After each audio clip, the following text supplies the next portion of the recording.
جنت کی مٹی۔ ایک دیہاتی نے گاڑھے مٹی سے اپنا گھر بنایا۔ گھر میں اس نے چھوٹی سی 7 مسلوں کی مسجد بنائی کیونکہ اس کے 7 بیٹے تھے۔ تعمیر مکمل ہوئی تو اس نے بیٹوں کو بلایا اور کہا کہ میں چاہتا ہوں کہ مسجد کی لپائی جنت کی مٹی سے کرو۔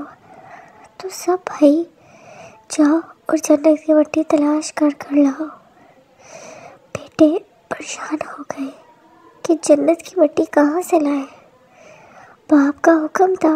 6 بیٹے ڈھونڈنے نکل پڑے جبکہ سب سے چھوٹا اور 7واں نمبر والا بیٹا بیمار تھا، گھر پر رہا۔ بھائی شام کو تھکے ہارے خالی ہاتھ آئے تو دیکھا چھوٹے بھائی نے بوری میں مٹی بھر کے۔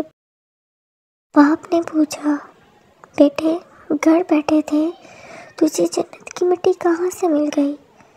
بیٹے نے کہا، سارا دن ماں کے پیچھے پیچھے پھرتا رہا، جہاں جہاں وہ قدم رکھتی تھی وہاں وہاں سے مٹی اٹھا کر جمع کرتا رہا۔ یہ وہی مٹی ہے